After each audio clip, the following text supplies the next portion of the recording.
That's all I show for this theorem, and the rest is your exercises. Exercise, right? Okay, so what you need to do is assume 1, then prove 3, vice versa. Assume 2 and prove 3, and vice versa. Okay, that's exercise. But you can use the similar technique.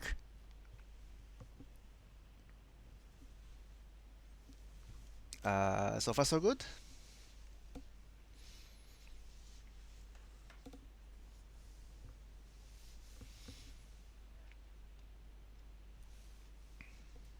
Okay.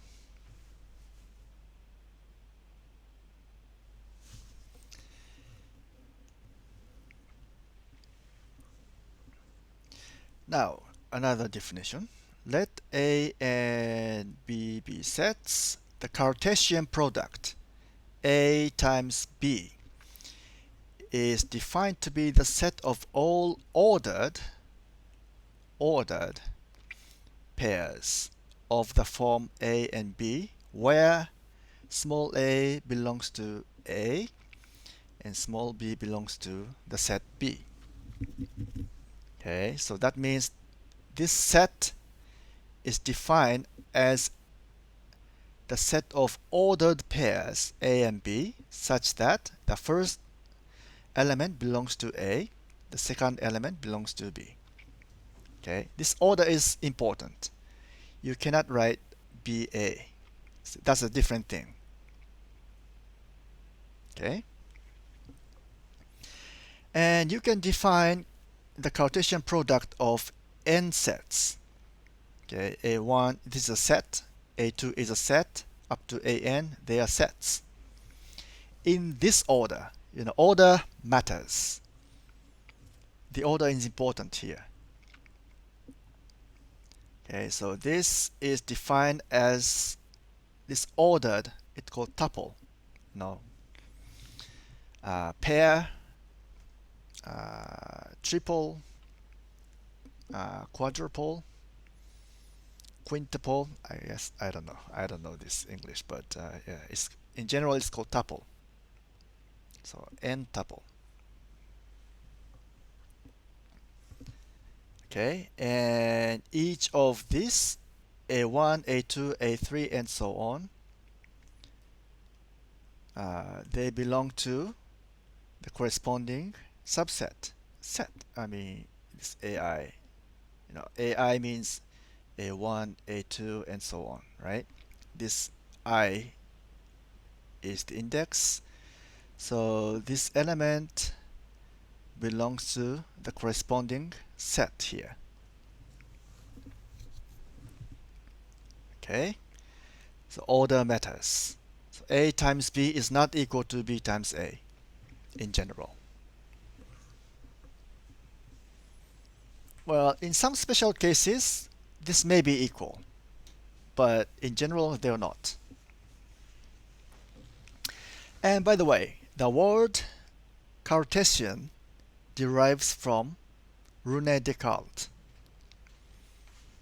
Maybe you have heard of his name, but here's exercise. Who is Rene Descartes?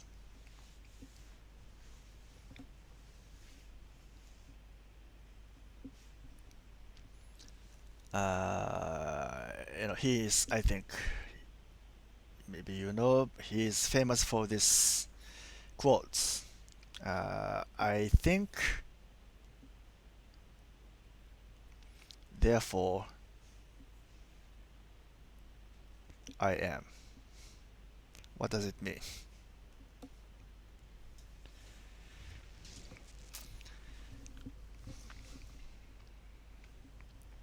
Well, this is a very interesting book called. Uh, I don't know its English title. It's like Introduction to Methodology or something. Yeah, where this phrase appears. If you can read Chinese characters, this is in Japanese. It's called ho.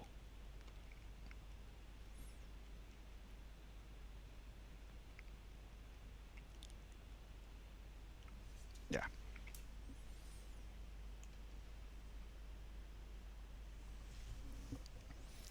Well, anyway, maybe you learned his works in history of math. Okay. Here's an example. Uh, let there be two finite sets of m and n elements. So that means the cardinality of A is m and the cardinality of B is n. Then A times B, so Cartesian product between A and B, is a set of mn elements. So that means the cardinality of A times B is mn.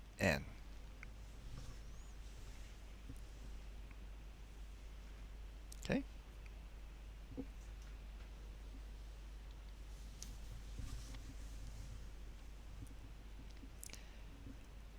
Okay, next section, Venn diagrams. I think you all know what the Venn diagram is, right? Anyone doesn't know? Okay.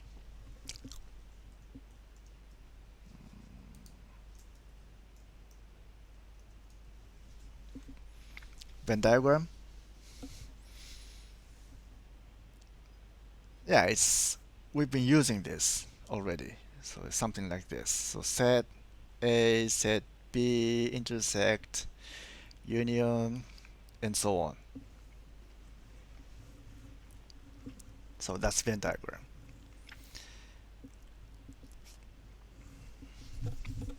So try to express, well, actually I already solved this exercise, but try to express these sets in Venn diagrams. So that's exercise.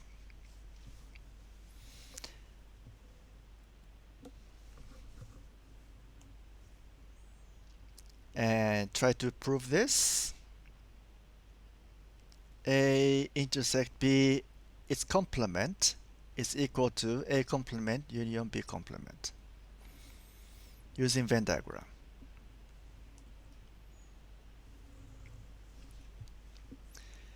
Okay, here's another exercise. And here's a theorem. So it's called distributive laws. Let A, B, C be sets. Then A intersect B union C is equal to A intersect B union A intersect C. And A union B intersect C is equal to this. Okay. Of course, these parentheses means we have to do this first, then take intersection. Okay.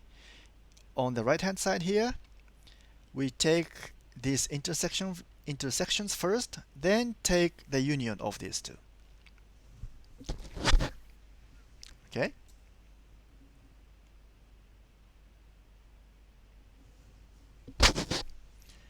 Okay, read this remark carefully. We want to prove one set is equal to another set. Okay. There is a general strategy for proving these kind of things. So first we show that this is a subset of this. Okay. Then we show this is a subset of this. Opposite sign. Okay. Then it means these two sets are equal by definition, right? That was the definition of the equality between two sets. Okay. Let's prove only one, the first one. Okay. The second one is an exercise. Okay. So that means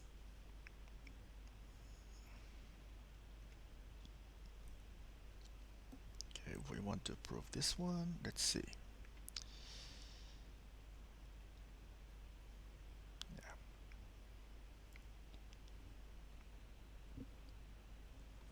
Okay, so this is okay, right? B is a subset of B union C because, you know, by taking union, it doesn't delete any elements from B, right? So B is a subset of B union C. And similarly, C is a subset of B union C.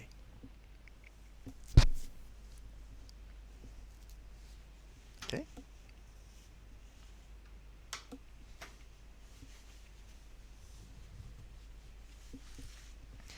And we have A union B is a subset of A.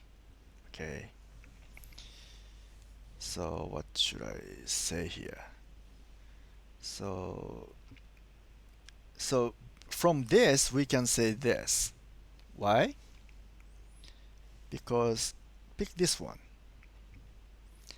And you take the intersection with A on both sides. Okay. So we have B this B union C. So this is okay. And take the intersection on both sides. Let's see. Maybe I should write union C. That is again from lemma we proved previously, right? So we have this. And similarly, if you take the intersection with A with this, we have this. Okay.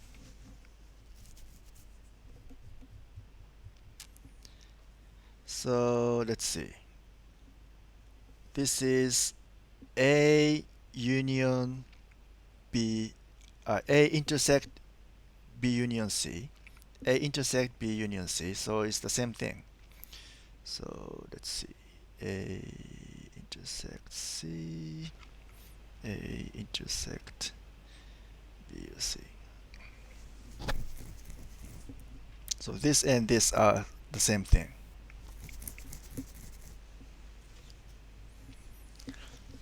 So if we take the intersect, no, union of this and this, since both of them are subset of this set, that means if you take the union, this union cannot be bigger than this, right? Because both are included in this. So if you take the union of this and this is a subset of this. Okay. So that proves that proves this direction. Okay.